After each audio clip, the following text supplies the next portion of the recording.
Yo, yo, yo, what is up, everybody? I hope that everyone's having a great day. Shout out Rando Smalls. Happy to have you here. And we are here for Yin Yang Free Agent Frenzy as we continue to go down this treacherous road of Red Wings free agency. And there's been a lot of twists and turns here. And there's a lot of Yo, people who yo, are yo, not what is up, set. everybody? I hope that everyone's having a great day. Shout out Rando Smalls. Happy to have you here. And we are here for Hold Yin on. Yang My Free bad. Agent I think I have my Frenzy YouTube pulled up as we behind me. continue It's to go down this. throwing me off. All right. My bad, my bad, my bad. But we signed Monty last night. Fourth liner, PK specialist. Good depth. All good, well and good. But there's a lot. There has to be more than come. There's no way that Eisenman is done. He can't be done. This team has glaring holes. We're top heavy, and it's just not adequate enough for a team that's even rebuilding. Even if we're not even necessarily trying to make the playoffs next year, and we're just trying to be moving the rebuild forward. Even if we're just trying to do that, we still haven't done that in enough of a sense where we're going to be successful moving forward in the rebuild. This would be the equivalent of what the Tigers did in the offseason if we do only this. We need to do more to make this rebuild happen. Alan W., what is up? Great to see you, my dog. And there's a couple things that I want to bring to the table. First, I'm going to bring up Daniel Sprong because he's obviously one of our free agents that's still left, that's still on the market. And his value now is skyrocketing. He's now mocked as one of the top five free agents left on the market of any position, and his value is skyrocketing now. And I just hope that if we need the secondary scoring, because we need to be a top 10 offense like we were last year, we need to retain some of those pieces, and we can't just let everyone go. We're already losing scoring from Gostisfair and from Perron, excuse me. So it really kind of puts us in a tough position. I got so much shit in BDE because I said people were acting like Talbot was Hasek. He's an upgrade over Reimer, but Lyon is still our best goalie. Just want people to be realistic. See, I'll get more into that in a little bit, but I think that they're just a perfect 1A, 1B. It's not necessarily a starting situation, but Talbot is an all-star, and that does matter. But I'll get into the goalie situation in 2 seconds. I just want to talk about Sprong because he's a 40-point guy. Like that's half the game's worth of points, and you need guys like that on your bottom lines. You're telling me that Sprong wouldn't be great on this third line right now on a cheap contract? Like that's what I'm thinking, and he's not a bad defender either.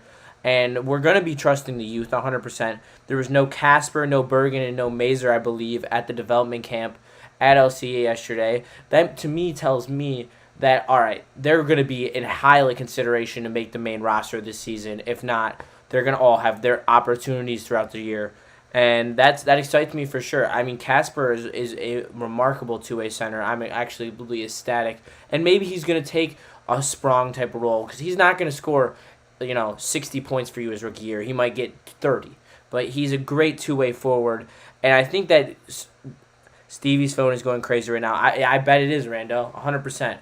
And I like you Sprong like I do. I think Sprong is now turning into an undervalued asset in this free agent market, and I just hope that if we do want him, we don't have to end up overpaying him because we waited this long to sign him. That'd be my worry. As well as we're now moving into time where now Raymond and Sider are still not locked up, which I know that they're gonna get locked up. I know they're gonna be Red Wings next year, but it's just the bidding war that could happen is not what I would like to see happen for the Red Wings. Also, at the development camp yesterday, there was some clips released about Danielson and ASP. That got me really excited. Danielson really excites me, and I honestly think that there's a chance towards the back end of next year, if he has a good transition to the AHL, that you could see him in a limited role if we have injuries or we need some offensive scoring help. That he may not be ready to fully play a 200-foot game at the NHL level, but he certainly most likely will be skilled enough to do it at that point. I would love to see him up for a couple games. Danielson really has a really nice skill set. He's a great skater, great puck carrier. Really would bring a lot to this team when he is ready. And I think he will only need 1 year. Same with, I think ASP and Danielson are on the rise to be on this roster in 2025. But we're not there yet, unfortunately. I said something on Twitter about Aaron Ekblad and the rumor of him coming to Detroit, and it was semi-realistic a possibility. The fit is there, the cap's there, the capital you're going to have to lose to get him is not going to be as much as if you even go after Nikias, in my opinion, because they were going to give up the 4th overall pick for him. The Blue Jackets were going to give up the 4th overall pick for him for Carolina, and that deal fell through, and that picked Caden Lindstrom, one of my favorite prospects in this draft, who is a prototypical power forward for today's NHL. So it's really interesting that what the price is going to be for that, and we need to explore a trade. I mean, that's pretty much the option. That's where the gold's going to be at this point in the trade market is. We're going to have to go there. There's not necessarily a plethora of great options in the free agent pool. There's some bridges, and if we're going for bridges, but even if we're going for long term, there's still good options out there in the trade market because you're most likely going to have a deal done to re-sign whoever you trade for, like Nikias. The Blue Jackets trade fell through on Nikias because they couldn't lock him up long term, and they said, no, we're not trading the pick if we can't lock him up long term. Makes sense. So, and people want to explore the Nikias market as well. I just don't think the price is going to be worth it. They said the 4th overall pick. That's in the realm of giving up ASP or Danielson. That's not a market I'm willing to even remotely entertain. You're going to have to give up an A-level prospect who isn't ready, and that's just not where I want to live. I trust Stevie Y. I love the prospects in our system, and I have no reason to hear. Hey, Ryan's reaction. I'll be joining you. I'll be joining you guys after I'm done with this. Take a nice break, and I'm actually gonna head out on the lake. I'm really excited. And don't tune away after you check out E&E. Check out some. Joel is gonna be at 410 getting active. Justin Station. Let's go Red Wings. Hell yeah. Hey, and the Let's Go Red Wings point of view for this is let's go, come on, make move, we got to make the playoffs. If we don't make the playoffs or make moves in general, we're not going to have the team to make the playoffs. It's going to be 95 points plus, and I've been saying this, to get into the playoffs next year, to be secured. Because you looked at this year, we didn't even get in with 90, I think we had 91 or 92. You're going to need at least 3 more points than that. If you want to comfortably win, you need 98. But there are so many high-level teams in the Eastern Conference, and we're projected right now by the odds to be the 5th best team in our division. In our division, not even in the conference. We have some room to climb, and we have some holes to fill on this team. But the biggest hole was filled. We got our goalie, and I'm going to touch on this. We were just talking about it. To me, the goalie situation is, yes, competition to an extent. It is competition, but at the same time, it is the aggregate of them working hand in hand as a true tandem of 1A, 1B, where Talbot is your 1A. Talbot plays the majority of the games. He is your reliable guy. He might let up some big games, but he's your reliable option in goal. That's what Cam Talbot is. And then you have Alex Lyon, a little more of a wild card, but when he's on, he's on. He's a great piece. He can go in and situationally and show why he is kind of a premier goalie. That's why I'd love to see us explore Husso, but he might be on the LTIR.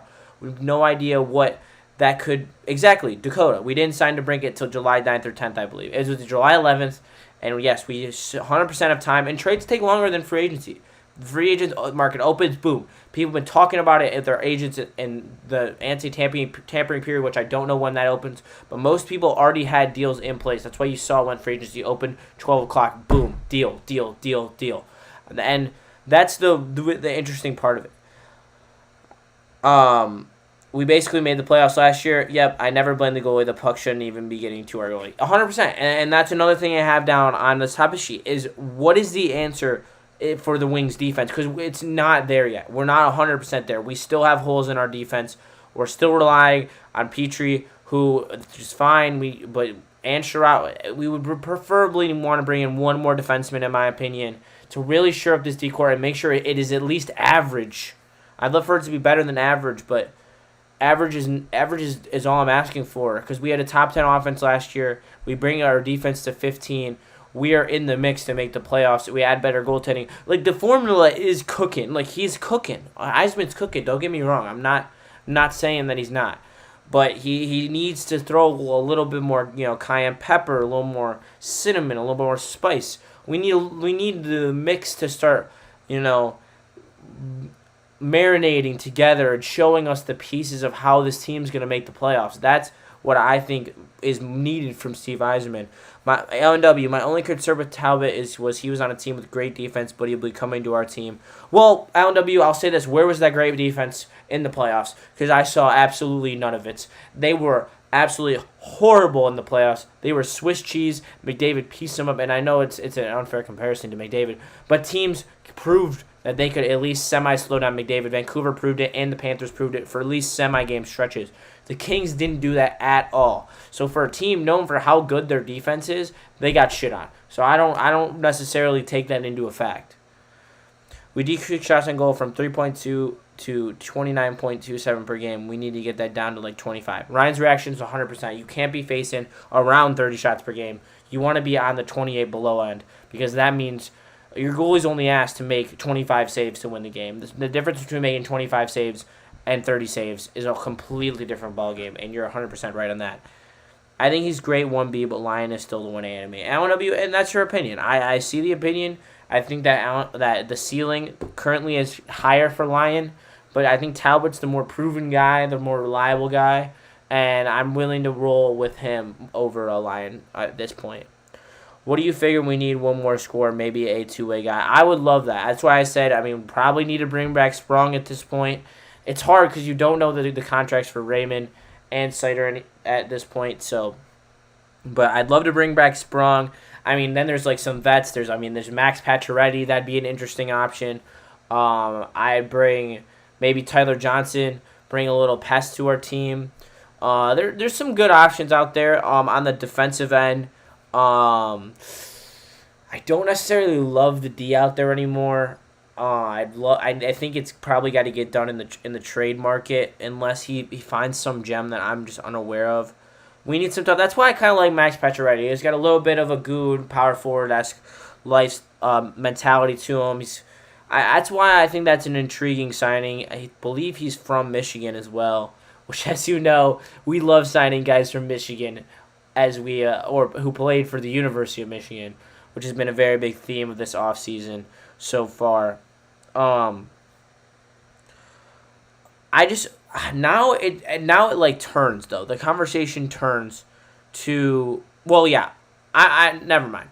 Who is the support scoring on this team at this point? You have Kane, you have Raymond, you have Larkin, and you have DeBrincat, and that's pretty much it. So that's your scoring threat right there. But who's going to support that? Who's going to help that? You got the prospects who you think are going to come in. Can you really rely on them to put up high points? Not really. We lost Perron. Perron was a big power play guy. Ghost had 29 power play points, and potentially Sprong. There's some scoring to worry about, and I love support scoring, but I also love high support scoring. And there's someone who's still on the market that I don't know what his status is because it's been like all over the place. But would you not overpay Vladimir Tarasenko on a 1-year deal? And then if it looks like we're not going to make the playoffs, you flip him for a pick to a playoff team and do the exact same thing that I forgot who traded him to the Panthers, but they did that. And, why wouldn't we do something like that? He's now the premier name. He's not going to cost that much. His contract was $5 million last year. It's probably going to cost you the same amount as it cost you for Kane. We have the cap space. If you're not going to sign another defenseman and the defenseman market is depleted, let's look at some scoring options. And trust the kids. I trust Edvinsson. That's for sure. What about Tatar? Tatar, I believe he signed. If I'm not mistaken, I think he went to the Devils. I can look, though. Hold on. Thomas Tatar. He went to... Yep, he went back to New Jersey. So, he went there 22 hours ago. So, he's unfortunately not in the market anymore. It's really... The market's really depleting. What do you guys think about this? This is going to be a cheap contract. It's a really old vet. You'd only sign him for 1 year, 100%. But Ryan Suter from Dallas. He didn't have a great season, but the veteran presence, and he's not an absolute stiff. I think that's pretty intriguing to me personally. John Klinberg is a known vet. He's very good, but he only played 14 games last year, so I don't know how really good of an option that truly is. Um, and I mean, it's kind of the pool's just depleted. It's as simple as that. I'm pulling it up just to look at who else is available, and it's just mostly a lot of role players. Um, Ekman Larson went to the Leafs on a 4-year deal, which we wouldn't have wanted to sign him for anyway. A lot of guys went on big deals for the long term, and that's just not the art of what we were trying to do. Are you interested in maybe a James Van Riemsdyk to replace Perron? I mean, he was only $1 million to Boston last year. He's probably ring chasing though. So can you throw him a little more money? I don't know. Probably not. He's probably only looking for a contender. See, Sprung was on a 1-year, $2 million deal at 27, putting up 40 points a year. I think that's just so solid. I hope that we can bring him back. If we could bring him back, 2 years, $4 million, I'd absolutely love that. Yeah, we're going to be counting on young guys. That's exciting to me. I think there will be an adjustment period, though. LW 100%. We'll probably start slow, but we'll pick up towards the middle of the season, especially when they all get their chemistry together. We have a lot of new pieces coming in, no doubt. I mean, there are some other decent options. I mean, Jack Rosvich, 9 goals, 22 assists over 59 games. He's a center. His team needs more center depth, so it wouldn't be a bad move at all. People like Justin Schultz as well. And I'm high on Nate Schmidt. He had a good year, decent year at the Jets. So I think there are still some solid options. They don't necessarily move the needle like the other people that were on the list for the free agents. But man, what I love for something to really tap in here, really get going on the free agent market. I'm just so starved for a move, like a move that actually propels this team, and where we don't stay put like the Red Wings. Gustafsson is probably all we're getting. Ryan's reactions probably not. I get why you'd say that, but I don't know.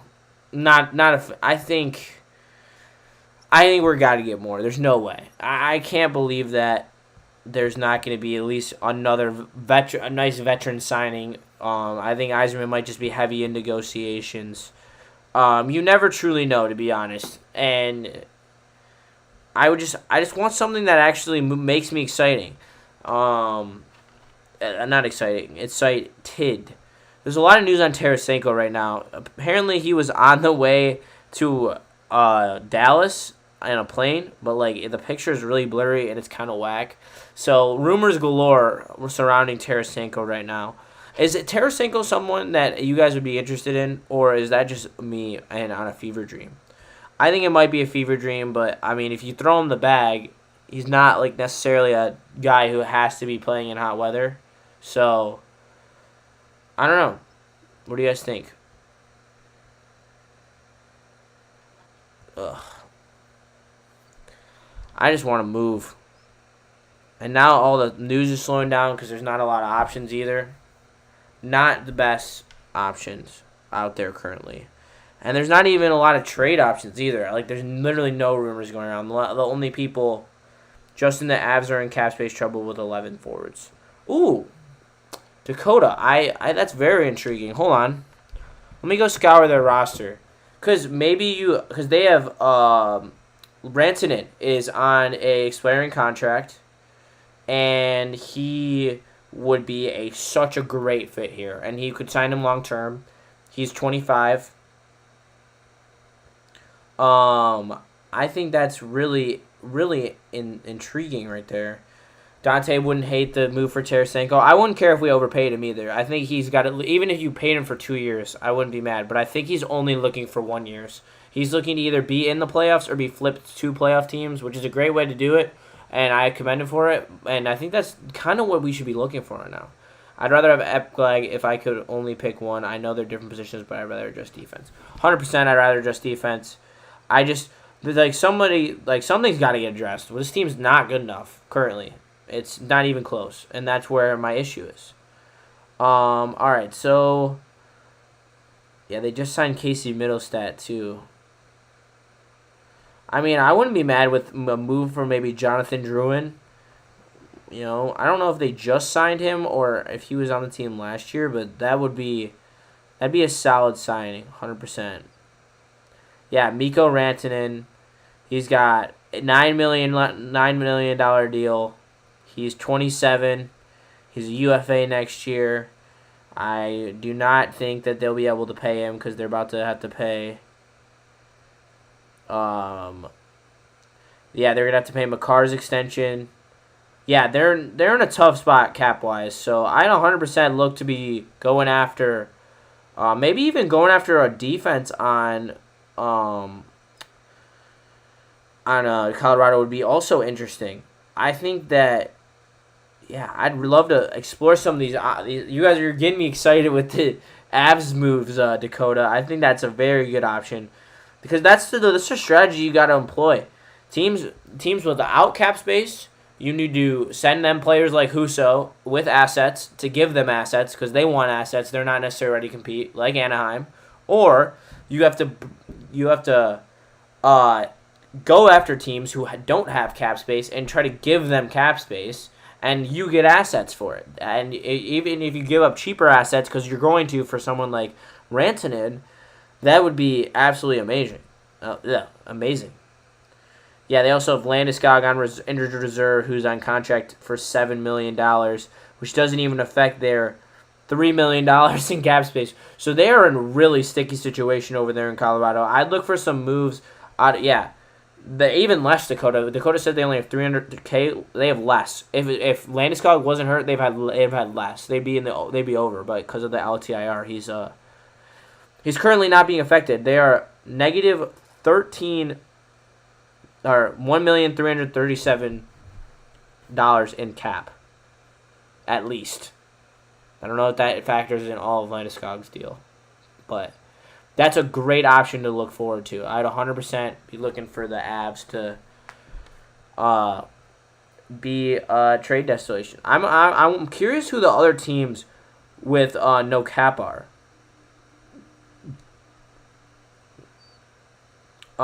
Salary cap tracker. I'm just because that's gonna be the play now. I mean.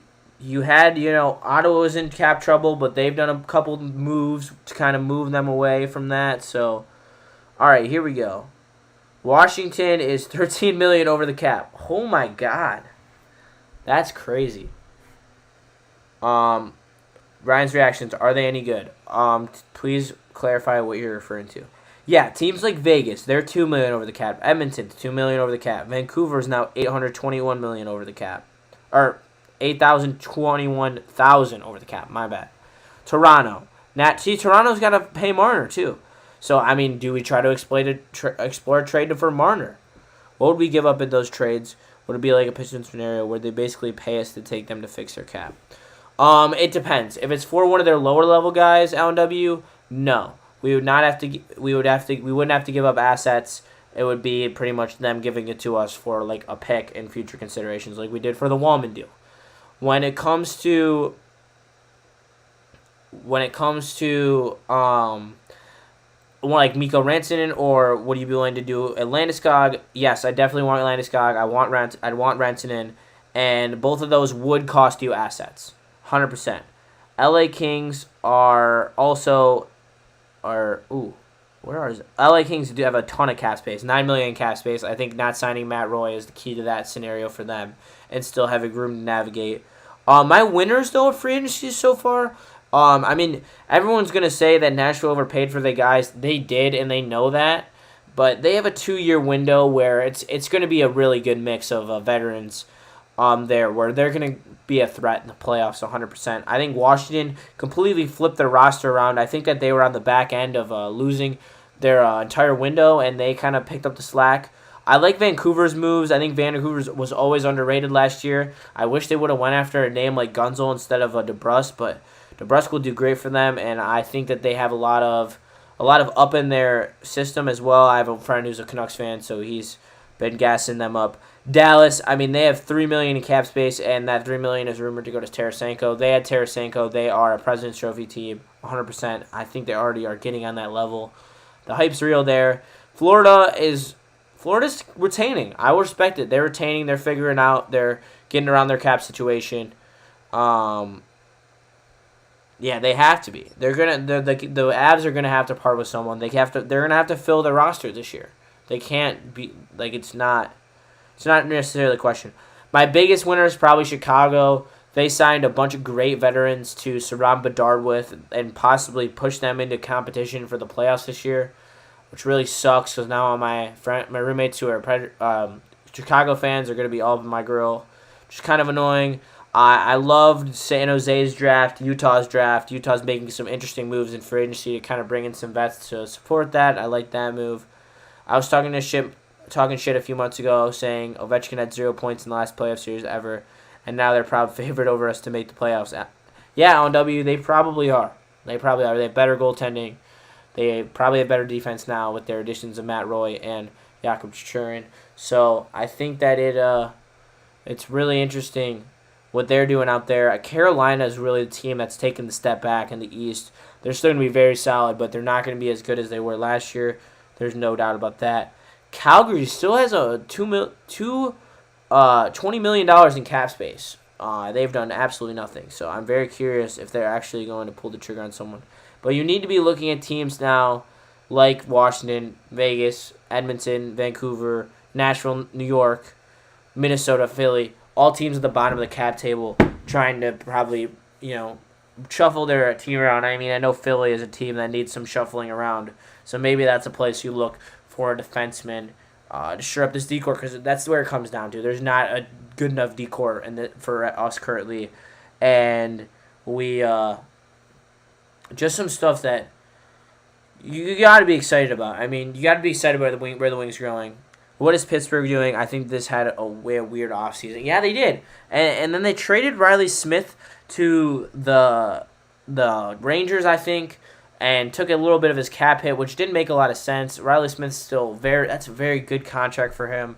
It makes sense that Rangers did that. The Rangers need to replace what they wanted with Kane. Riley Smith is their attempt to supplement, not even close to as good. So suck it, Rangers.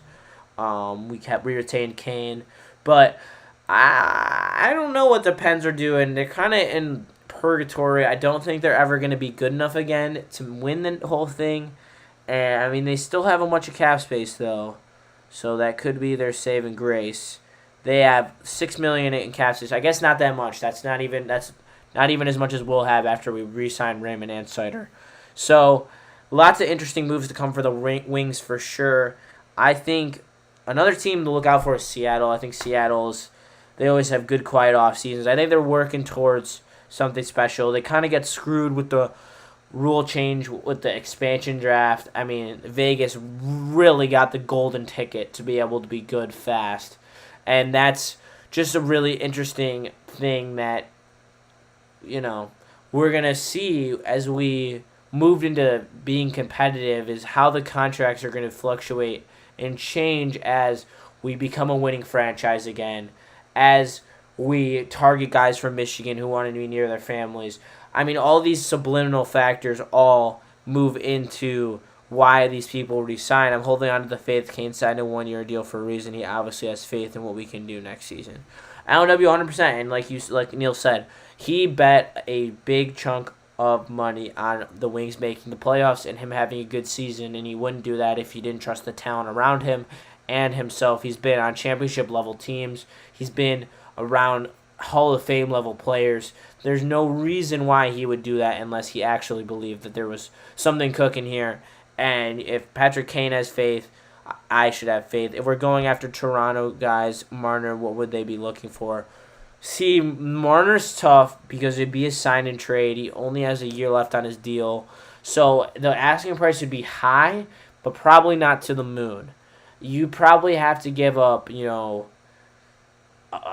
maybe you might have to give up an ASP or a Nygaard or someone of that nature, a first-round pick, pedigree guy who's still developing on top of possibly a first-round pick and a B-level prospect. Or an NHL ready guy, A or B level prospect, and a first round pick, and that deal would fluctuate. It depends on what Marner's market is. I think that they haven't traded him yet because no one is willing to trade for the rental, and I think that's why Toronto's in such a weird spot, and why it's honestly become such more of a desperate thing to re-sign your players before the year before their contract year, and why the trade market is ultimately just going down on them. It's the same thing with Skubal for the Detroit sports people, and it's just honestly an intriguing situation where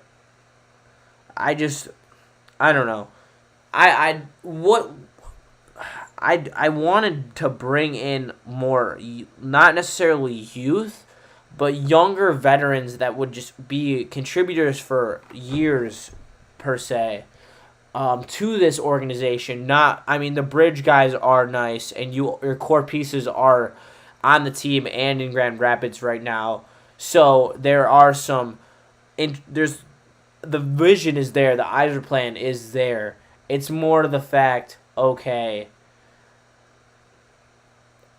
we keep signing bridge guys. When are we going to sign someone who's actually going to contribute on a year-to-year basis going forward that's going to be here when we win the Stanley Cup? Because that's where he's building towards. But now the only pieces that we have currently that we think are going to be here are Raymond Larkin and Sider for sure. And the rest are prospects or unproven. So it's really kind of like, all right, let me see how the rest of the shape work is on a proven standpoint as we move into the 2 years away from the window of us winning a championship. Could we give up future picks for a 1-year rental with hopes to re-sign?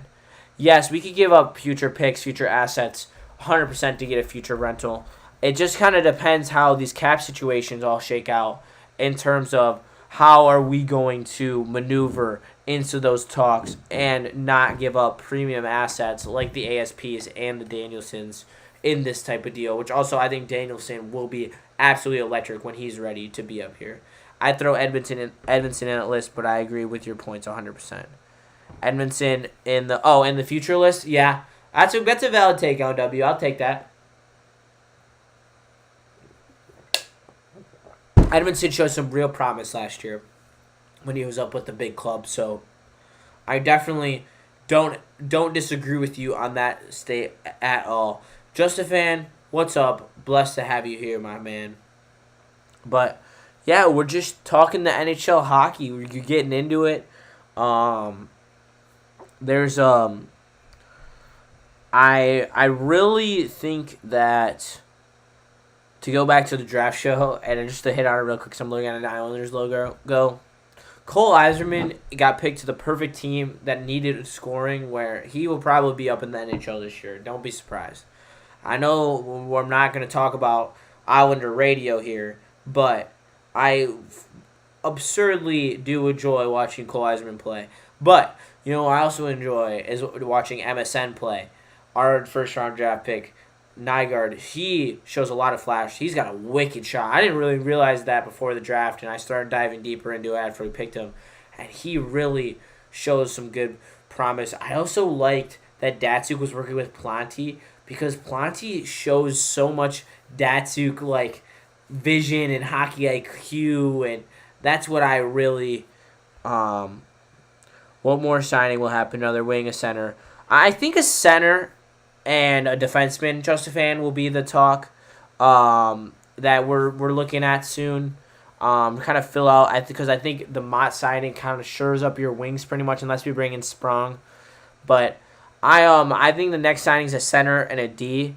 I don't necessarily know if you want to start the year with Casper manning a third-line center role, but that's kind of how it's looking right now. If you were Steve, what would you rather be doing right now? What would I be doing right now? Any specific player you would be targeting that's actually realistic for us to get? I'd probably be targeting Ekblad. That's probably the most intriguing one to me, who could be here when we're winning. He's a big frame, good defensive defenseman, really good plus-minus numbers, which that's a big deal for me. Anyone who says plus-minus doesn't matter doesn't know hockey. If you're on the ice for more goals than you're off the ice, then you're a good player in my eyes. Getting younger may not be that bad. We have to go through break-in time, especially on D. 100%. But when you do that, what the mistake the Tigers made this year is they didn't bring in people to help them and insulate them talent-wise, and that's what I would like us to do. If we don't insulate our young talent, it probably will backfire. But what I would love to see next year is for Danielson to be absolutely lighting up the minors, which I could 100% see him doing. He's put up amazing seasons. And then you end up seeing him in a third-line scoring role at the end of the season. And you honestly have him, you have Casper kind of meddling that fourth line. Oh, that sounds so nice. Centers, we got Larkin. Who's our second-line center? Why am I blanking on that right now? Oh, Larkin, Confer, Casper, and Danielson up the middle. That's a good center lineup right there. I think that's really intriguing. And I love the youth movement in the NHL currently. I mean, you want to see the Wyatt Johnstons, the 23-year-olds absolutely lighting up the league. You want to see guys, coming in and still producing, because that's the thing that is different about youth hockey, in my opinion. And my dad pointed this out to me in the past, is youth hockey is so much more focused on the integral details of the game, the little things of the game, and that's what really propels guys who are also uber talented to the next level. And that's also what keeps guys who aren't uber talented at that level, because that's what I was for so long, is just so detail oriented. I was never popped off the screen talent wise. But when those talent guys realize, when they start honing in on the details, they start getting those bounces, and they start working hard, and that's truly when you take the game to the next level. That's why the Matthew Tkachuks of the world are so dominant. That's why two-way defensemen who are truly two-way defensemen with offensive skill sets are so valuable in this current NHL, because that's how it's being built. And that new type of archetype where, speed, defense, smart hockey, it's all the product of the youth hockey, how it's being taught to a young age. And at a young age, I was taught, how to mohawk and how to curve on my edges and how to live on edges and how to mohawk around hits when I became able to hit. And they used to teach you how to body check. You do not learn how to check anymore. It's honestly a lost art in the game these days.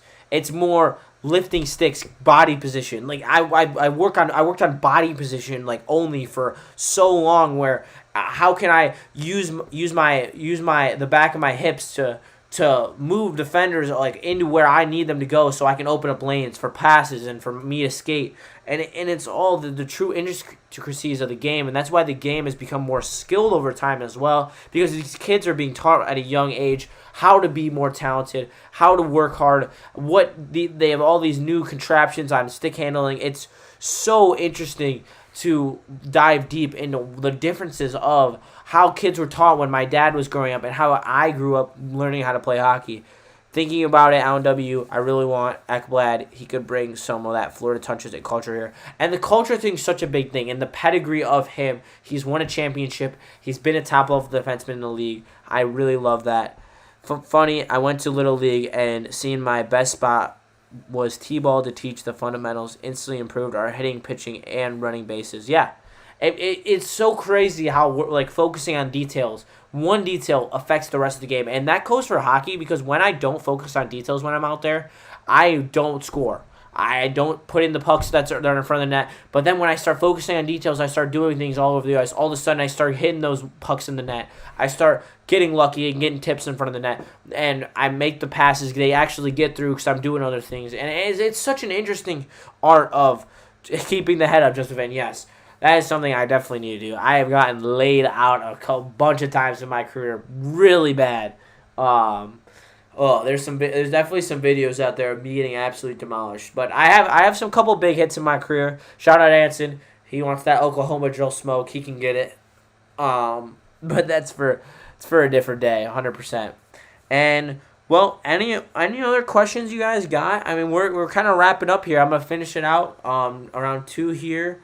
So you guys can tune in to E&E. Make sure you tap into Yin Yang Part 2. We're having 2 episodes today. Joel is going to be live with James or Caleb from Studio B. So you guys got to tap in there for your NBA, NFL lifestyle needs. I don't know what they're going to be chatting about. Probably Pistons, I'd assume.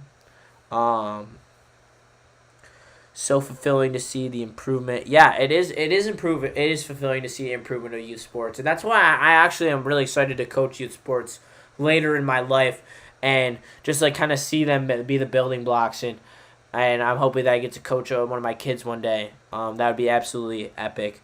Just a fan. I taught my son to keep his head up at age 6.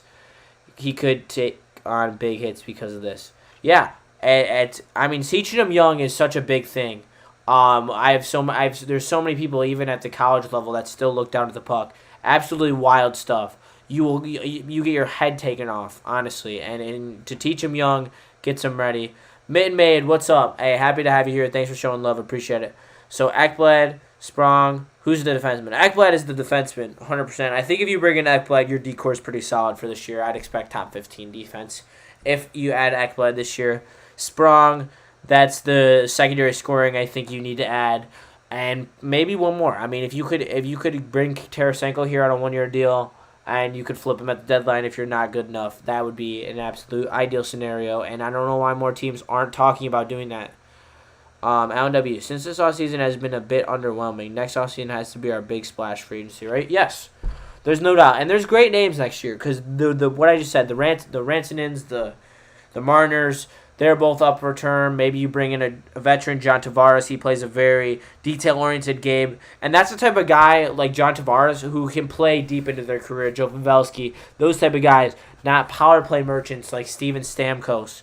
And yes, they paid him way too much money. And no one should be afraid because we didn't sign Steven Stamkos to an absolute mega deal that's going to blow up in the Predators' face. After they have this nice 2-year window of actually having talent, it's going to blow up in their face in a little while when they are dealing with all those old contracts. Justin, the Wings going to retire 13 this year? I hope so. Datsuk deserves it. I absolutely love Datsuk.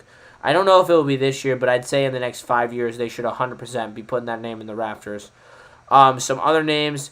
Leon Draisaitl, I don't know if he's going to get to free agency.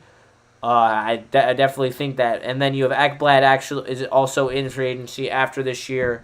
Evgeny Kuznetsov is 33. He's aging, but he also has proven that he can be. Ooh, is Igor Shesterkin a UFA? Oh, my God. Shesterkin's a UFA. So if Augustine isn't ready, let's go get the best goalie in the league.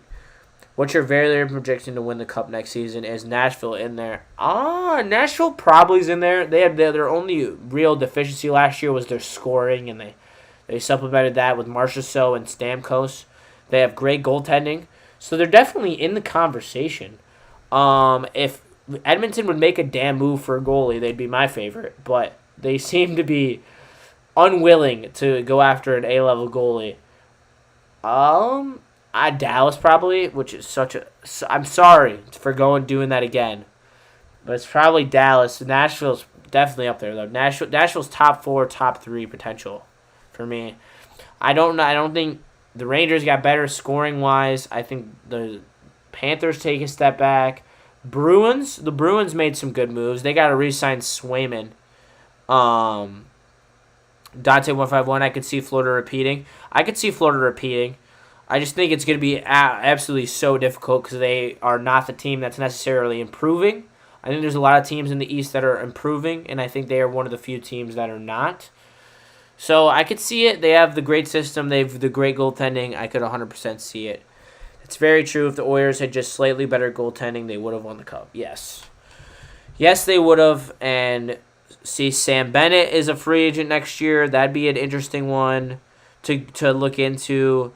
Alec Martinez comes back on the free agent. That's another vet that you could sign to a low-term deal. That would be very interesting. If Jakob Chichurin doesn't work out in Washington, we could go after him. So there are great options on the block that are relatively young and are going to be fitting this window. It just really depends on who is going to be that guy for us? Another one is Travis Concrete from Philly. I don't know what their status is, but he costs a pretty penny. But there's scoring options. There's good D options. There's even goaltending options if we're still in that crowd next year. Even a Brock Besner. See, that'd be one I really like. That's the perfect replacement for Perron. He's Perron but younger with more points. But yeah, that's gonna wrap things up for us, I think. I appreciate all you guys hanging out. It's been amazing. Shout out to Joel and James or Caleb, whoever's holding it down for us with the 4:15 show. But I'm glad I was able to come at you for an hour of NHL action. That's what I love to do. I love doing it. I love interacting with you guys, hanging out with you guys. So have a great 4th of July. Enjoy. Be safe. Have a couple brews. Have a couple seltzers. Have some brats, some dogs, some steaks, some ribs, whatever your fancy is for 4th of July. But enjoy it. Thank you to our troops for allowing us to have that great day. And I appreciate you tapping in and appreciate all the love and support that I've been getting recently on everything, everywhere, no matter what platform it is. You guys all show out for me no matter what it is. So thank you so much for tuning in, and have a great rest of your day, and enjoy.